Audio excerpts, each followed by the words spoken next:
Hello नमस्कार मेरे सभी दोस्तों को। स्वागत है आप सभी का इस यूट्यूब के चैनल पर यानी अनुराज स्टडी मटेरियल पर। तो देखते हैं भाई आज की क्लास। पिछली क्लास में हमने क्या किया था कि 15 क्वेश्चन तक करा दिए थे। तो आज शुरुआत करेंगे 16वें क्वेश्चन से। कहाँ से? 16वें क्वेश्चन से आज की शुरुआत होगी। ठीक है, तो देखें भाई 16 क्वेश्चन क्या बोल रहा है। 16 क्वेश्चन क्या कहता है? 16 क्वेश्चन कह रहा है कि नारिंदु में संधि है, यानी नारिंदु में कौन सी संधि है। तो पहले संधि विच्छेद करें, बाद में पता चलेगा कौन सी संधि है। तो नारिंदु का संधि विच्छेद कैसे होगा? यानी नारी प्लस इंदु।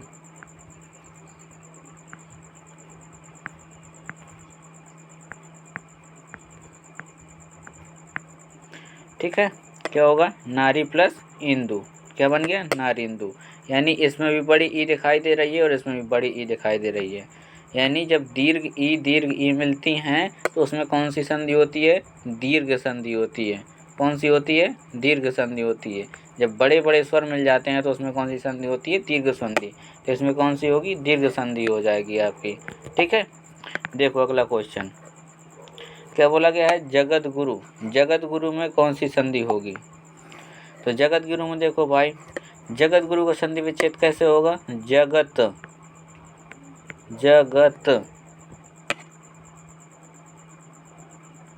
धन गुरु।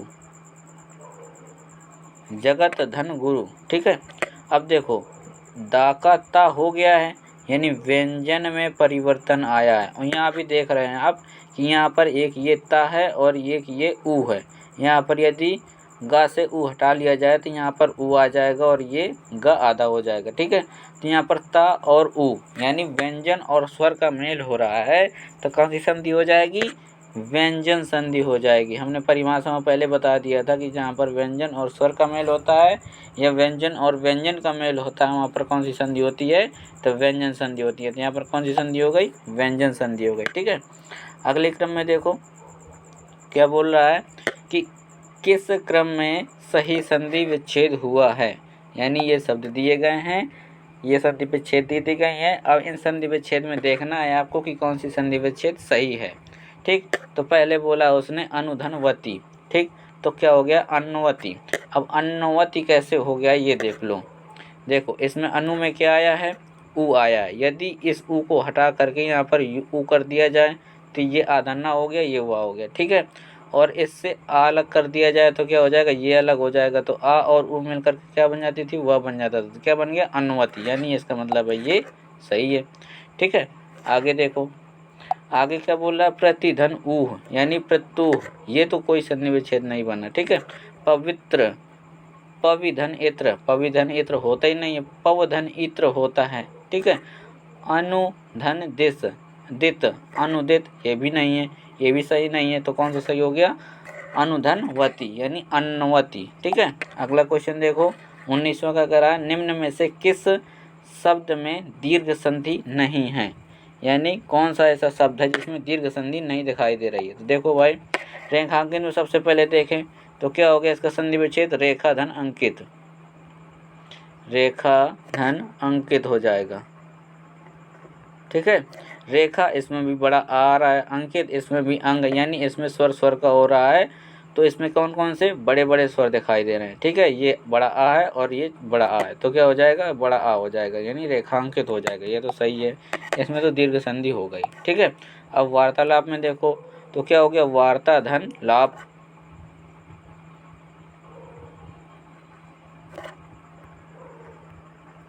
ठीक, इसमें आपको बड़ा आ दिखाई दे रहा है, यानी वार्ता।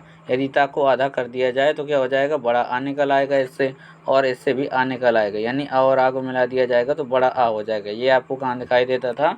ये दिखाई देता था आपको दीर्घ संधि में। तो ये भी इसमें भी भाई क्या हो गई? दीर्घ संधि हो गई। अब देखो अभीष्ट। अभीष्ट में क्या दिखाई दे रहा है? यानी अभिधन ईष्ट। अभिधन ईष्ट, ये होता था, ठीक है। यानी इसमें भी बड़ी ई है और इसमें भी बड़ी है, बड़ी बड़ी मिल जाती हैं तो क्या बन जाता है, बड़ी बन जाता है। एक इसमें होता था दीर्घ संधि में होता था, तो इसमें भी क्या हो गई, दीर्घ संधि हो गई, यानी इसमें भी थी इसमें भी थी, तो बचा कौन, ये लोक ऐसड़ा बचा। जब लोक ऐसड़ा बचा तो इसमें ही दीर्घ संधि नहीं होगी, ठीक है। आगे देखो, बहिरंग क्या बोला गया है, बहिरंग। बहिरंग शब्द में कौन सी संधि है, देखो बहिरंग शब्द में कौन सी संधि है। तो देखो हमने बताया था कि रा को हटा करके विसर्ग कर देते थे। रा को हटा करके जब रा की जगह से विच्छेद होता था तो रा को हटा करके विसर्ग बना देते थे, और जब विसर्ग बन जाती थी तो इससे हमें पता चल जाता था कि उसमें कौन सी संधि है, विसर्ग संधि है। तो ये बहिरंग लिखा है, अब बहिरंग संधि विच्छेद कर दो तो क्या हो जाएगा, बहि धन अंग हो जाएगा, ठीक। जब बहि धन अंग हो गया वंग बहिरंग का, तो देखो इस रा हट गया, जब रा हट गया तो इसमें विसर्ग आ गई, विसर्ग आ गई तो पता चल गया आपको कौन सी है, विसर्ग संधि है। तो ये भी सॉल्व हो गया आपका, ठीक है। आगे देखो 21वां नंबर, अब बोल रहा है किस क्रमांक में सही संधि विच्छेद हुआ है। अब इसमें आपको सही क्रमांक देखना है कि इसमें कौन से वाले क्रमांक में सही संधि विच्छेद हुआ है, ठीक है। तो वधुल्लास, तो वधु धन उल्लास, ये तो भाई कोई वर्ड नहीं हुआ। हम अभी देखते थे कि व्यंजन संधि में क्या आया था, जहाँ पर आधा ला आ जाता था तो ला को बदल करके क्या कर देते थे, ता बना देते थे। तो इसमें तो ये तो गलत हो गया, ठीक है। पद्धति पत धन हति, अब देखो इसमें धा और ता दोनों आ रहे हैं और इसमें ता को भर चेंज कर रहा है और दा को हा बना दे रहा है, तो इसमें कोई भी नियम लागू नहीं हो रहा है, इसका मतलब ये भी गलत हो गया। कुलटा, कुलटा क्या कर दिया, कुल धन अटा, ठीक। अब देख कुल धन अटा, इसको तो आधा कर दिया उसने और इसमें आ है, तो जब इसमें देखो जब ये किसको, ला को यानी व्यंजन को आधा कर रहा है और आगे उसमें स्वर जोड़ दे रहा है, तो ये भी किसी भी संधि में हमने अभी तक नहीं पढ़ा है, ये भी क्या हो गया, गलत हो गया, ठीक है। अब आगे देखो, आगे क्या बचा, जलोर्मी यानी जल धन ऊर्मी। अब देखो इसमें देखो अंतर आ गया। अब इसमें क्या है, यदि इस ला से आ निकाल लिया जाए तो क्या निकलेगा, छोटा वाला आ निकलेगा, छोटा वाला आ, और इससे ये बड़ा ऊ है तो क्या बन जाता था, आ और ऊ मिल करके क्या बन जाता था, ओ बन जाता था, क्या, ओ, ठीक है। तो क्या बन गया, ये जलोर्मी, यानी ये वाला संधि विच्छेद आपका बिल्कुल सही है, ठीक है। आगे देखो, साध्वाचरण शब्द का संधि विच्छेद किस क्रम में है, यानी साध्वाचरण लिखा है, ये इस वाले शब्द का संधि विच्छेद किस वाले चरण में सही है, ठीक है, और कौन सी संधि है उसमें। तो साध धन आचरण, ये तो भाई बिल्कुल गलत हो गया, साध धन आचरण। साधव धन आचरण, ये भी गलत है। साधु धन आचरण, इसमें देखो ये सही क्यों किया गया है, यदि हम साधु लिखते हैं तो साधु से यदि ऊ हटा दिया जाए तो ऊ इस साइड आ जाएगा, धा अलग हो जाएगा आधा, ठीक। आचरण में, ठीक, तो आचरण से यदि आ निकाल लिया जाए तो चरण बचेगा, और आ और ऊ मिलकर के क्या बना देते थे, वा बना देते थे, ये आपने पढ़ा होगा, क्या बना देते थे, वा बना देते थे। वो भी कौन सी संधि में, यण संधि में आपने पढ़ा था, जब आ और ऊ मिल जाता था तो वा बन जाता था, ठीक है। तो इसका मतलब है ये वाली संधि विच्छेद बिल्कुल भी सही है, ठीक है। कौन सी, ये वाली संधि विच्छेद बिल्कुल सही है, यानी ये वाली संधि विच्छेद सही नहीं है, ठीक है। तो इसका संधि विच्छेद क्या हो जाएगा, साधु धन आचरण हो जाएगा। आगे देखो, अत्याचार शब्द में अति उपसर्ग जोड़ने पर नया शब्द बनेगा। ये अत्याचार शब्द दे दिया गया है आपको, इसमें क्या जोड़ना है, अति। अति उपसर्ग, उपसर्ग हमने बताया था कि जो शब्द के पहले लगता है और शब्द के अर्थ में परिवर्तन कर देता है तो उसे उपसर्ग बोला जाता है, ठीक है। अब देखो अति उपसर्ग, ये उपसर्ग दिया है और ये शब्द दिया है, इसको पहले लगाना है, तो क्या करेंगे, अति धन आचार, ठीक। अब देखो अति धन आचार लिख दिया, अब अति धन आचार को इसको जोड़ देना है, तो कैसे जोड़ोगे, इसमें देख रहे हैं आप कि क्या बन रहा है, ई, यदि ता से ई को अलग कर दिया जाए तो क्या बनेगा, अत, ता आधा हो गया, ई बचा, ठीक। आचार में आ है, ठीक है, और आ को अलग कर दो, क्या बचा, चार बचा।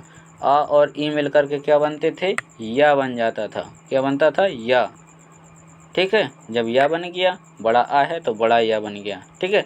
इतना समझ में आया। अब देखो ये आधाता था तो ये आ बन गया, ये आ था आधाता था तो आधाता बन गया, बड़ा या तो बड़ा या बन गया, 4 बचा था तो 4 आ गया। क्या बच गया? अत्याचार बचा। ठीक है, तो क्या बन गया आपका? अत्याचार बन गया। अत्याचार देखो ये लिखा है आपका, देख रहे होंगे आप, बिल्कुल साफ साफ दिखाई दे रहा है। क्या बचा था? अत्याचार। वो भी कौन सी संधि में आ रहा था? यण संधि में, क्योंकि आ और ई को मिलाने पर क्या बन रहा था? या बन रहा था। इसकी वजह से क्या बन गया था? ये यण संधि बन गया था। ठीक है, मानसिक शब्द बना है। मानसिक शब्द किस शब्द से बना है? किस संधि विच्छेद से बना है? तो मानसिक शब्द आपका बना है मनस धन इक से। इसको आपको याद रखना, ये कहीं कहीं पर अपवाद के रूप में भी पूछ लेता है कि मानसिक शब्द किस शब्द से बना है, कौन सी संधि विच्छेद से बना है। तो क्या हो जाएगा? मनस धन इक से बना है। ठीक है, प्रत्यर्पण शब्द बना है। अब देखो प्रत्यर्पण शब्द क्या है। अब देखो इससे ये प्रत्यर्पण है, प्रत्यर्पण से इसका उपसर्ग अलग कर दो। जब प्रत्यर्पण से इसका उपसर्ग अलग करोगे तो क्या हो जाएगा? प्रति धन अर्पण। प्रतिधन अर्पण हो गया। ठीक है, अब देखो ये इससे यदि ता से ई निकाल लिया जाए तो क्या हो जाएगा? प्रति यानी आधाता हो गया और इससे ई निकाल आया। ठीक है, अर्पण से आ निकाल लिया जाए तो क्या हो गया? इन दोनों को मिला दिया जाए तो क्या बन जाएगा? या बन जाएगा। ठीक है, और ये ता, ये आधाता, ये प्र है तो ये प्र हो गया। फिर अर्पण, ये अर्पण बचा था तो ये अर्पण हो गया। ठीक है, क्या बना? प्रत्यर्पण बन गया। बन गया ना सीधा सीधा। तो प्रतिधन अर्पण, यदि इसे उपसर्ग अलग कर लेते हैं तो प्रत्यर्पण प्रतिधन अर्पण बन जाता है। ठीक है, वो भी किस में होता है? यण संधि में। कैसे होता है? क्योंकि अ और ई को मिला देने पर या बन जाता है, इसकी वजह से यण संधि में होता है। ठीक है, अब देखो 26वां क्वेश्चन। 26वां क्वेश्चन क्या बोलता है कि उद्धार में कौन सी संधि है? उद्धार में कौन सी संधि है? तो उद्धार में भाई व्यंजन संधि है। कैसे है व्यंजन संधि? देखो उ और हमने क्या बोला था कि जब व्यंजन का व्यंजन से मेल होता है तो कौन सी होती है? व्यंजन संधि होती है। तो दा का क्या हो गया?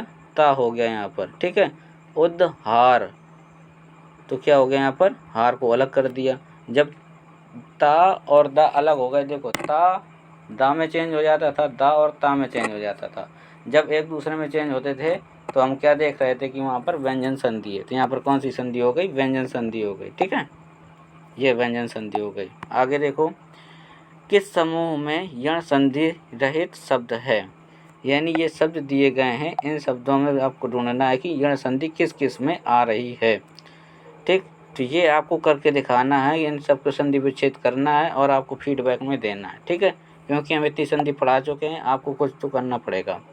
आगे देखो, आगे क्या लिखा है? वैयक्तिक शब्द में मूल शब्द में प्रत्यय है, यानी कौन सा वैयक्तिक में कौन सा प्रत्यय आ रहा है। ठीक, तो प्रत्यय क्या होता है? प्रत्यय होता है जो शब्द के लास्ट में जुड़ता है, शब्द के बाद में जुड़ता है और उसके अर्थ में परिवर्तन कर देता है, तो वो प्रत्यय बोला जाता है। ठीक, तो देखो इसमें क्या है, यदि व्यक्ति का संधि विच्छेद करेंगे तो प्रत्यय अलग हो जाएगा।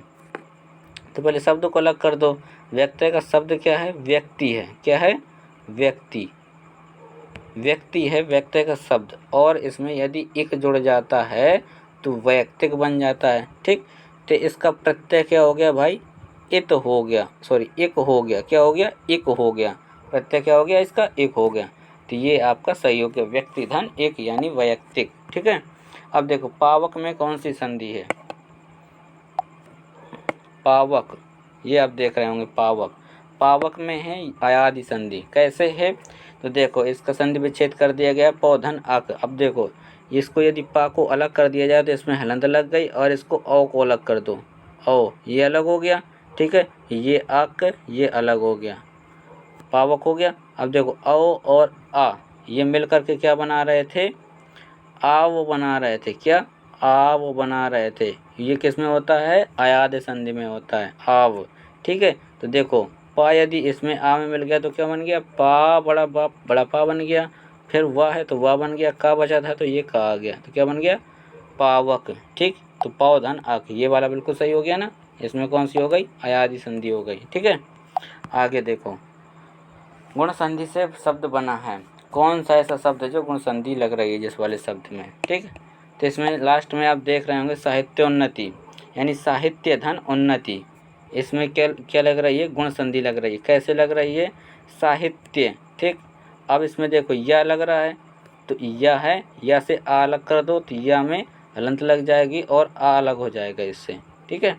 उन्नति, उन्नति में ऊ आ रहा है तो ऊ और आ मिल करके क्या बन जाता था, ओ बन जाता था, इसलिए क्या बन गया था, ये साहित्योन्नति। तो इसमें कौन सी संधि है, गुण संधि है, ठीक है। आगे देखो प्रत्युपकार, प्रत्युपकार में उपसर्ग कौन सा है, तो आपको तुरंत समझ में आ गया होगा। प्रत्युपकार का जब आप संधि विच्छेद करेंगे अपने मन में तो क्या हो जाएगा, प्रतिधन उपकार, क्या हो जाएगा, प्रतिधन उपकार, प्रतिधन उपकार हो जाएगा। तो प्रति इसका क्या हो जाएगा, उपसर्ग हो जाएगा, ठीक है। प्रति इसका क्या हो जाएगा, उपसर्ग हो जाएगा। जब प्रति उपसर्ग हो जाएगा तो ये संधि विच्छेद हो जाएगा। तो इसमें क्या हो गया, ये यण संधि बन गई। तो पूछ रहा है कि उपसर्ग कौन सा है, तो इसका प्रति उपसर्ग हो गया, ठीक है। आगे देखो किस क्रमांक में शब्द का सही संधि विच्छेद है। देखो मरु द्वारिणी, तो इसका क्या हो गया, मरुत धन द्वारिणी, ये तो भाई गलत हो गया। मरु द्वारिणी, मरुत धन द्वारिणी धारिणी, तो इसका दा का धा हो गया और ता का दा हो गया, तो ये तो बिल्कुल गलत हो गया। दोनों एक साथ परिवर्तन नहीं होते थे, एक ही परिवर्तन होता था।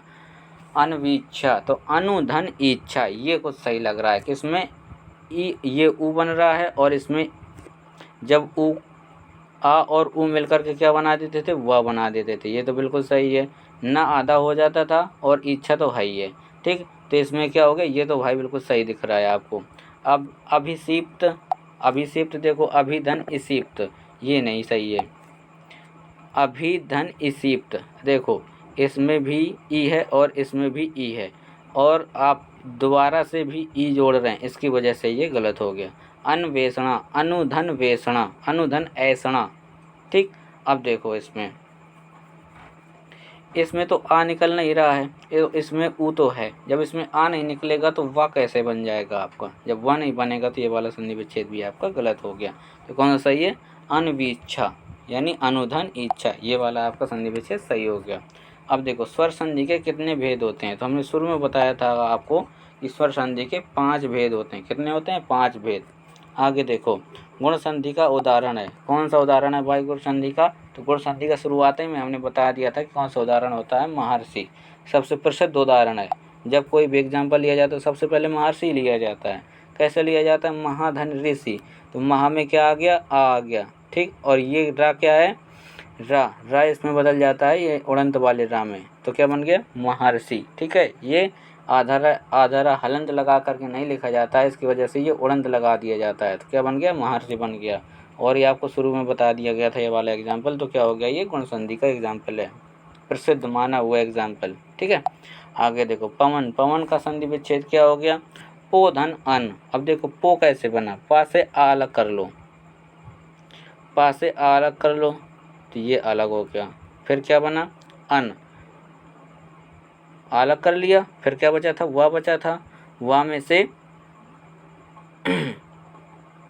ये अन वन हो गया, ठीक है। अब देखो ये आ और इसमें से ऊ बन जाएगा, सॉरी वाह को अलग कर दो, यहाँ पर क्या बच जाएगा, अन। जब आ और ऊ मिल करके क्या बना देते थे, वाह बना देते थे, तो पो धन अन बन जाता था। ऐसे समझो तुम, ऐसे नहीं, ये देखो सॉरी, ये पो धन अन बना, कैसे बना, पो का ओ अलग कर लो, पा अलग हो गया, ये आधा पा हो गया, ये ओ अलग हो गया, प्लस अन लिखा ही है आपका, ठीक। तो ओ और आ मिल करके क्या बन जाता था, वाह बन जाता था, क्या बन जाता था, वाह। पा लिखा ही है तो पा और ये औ बन गया और ये ना, तो क्या बन गया, पवन बन गया, ठीक है। ये आगे होगा आपको समझ में बिल्कुल अच्छी तरीके से। तो ये हो गया संधि विच्छेद, पवन का क्या हो गया, पोधन अन हो गया, ठीक है।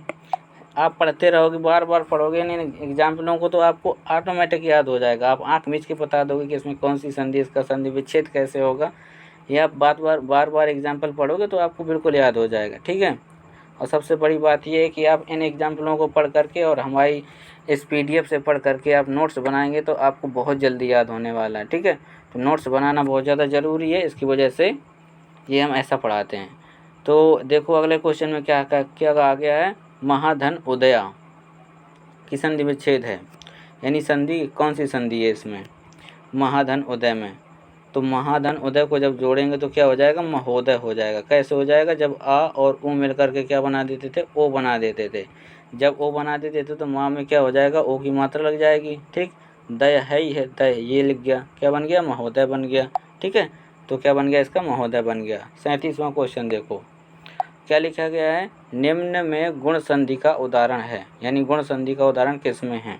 तो भारतेंदु यानी भारत धन इंदु क्या बन जाता था, भारत, ये आज से अलग कर लो, धन इंदु ये अलग कर लो, ये ठीक। आ और ई मिल करके क्या बना देते थे, ए बना देते थे, तो क्या बन गया, भारतेंदु बन जाता था। ठीक है, तो यहाँ से आप समझ सकते हैं कि ये गुण संधि है। समझ गए।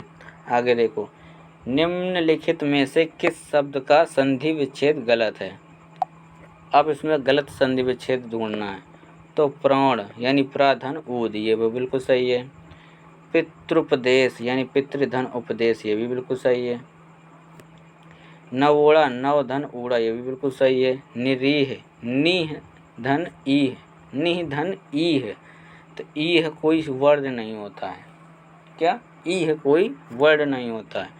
और हमने शुरुआत में बताया था कि सार्थक शब्दों से मेल के, सार्थक शब्दों का जब मेल होता है तभी संधि बनती है, इसके अलावा संधि नहीं बनती है, तो इसमें कोई भी संधि नहीं है। ठीक है, आगे देखो, वृद्धि संधि का उदाहरण नहीं है। वृद्धि संधि का उदाहरण कौन नहीं है, अभ्यागत। अभ्यागत में कौन सी संधि है, यण संधि। ठीक है, तो ये वृद्धि संधि का उदाहरण नहीं है।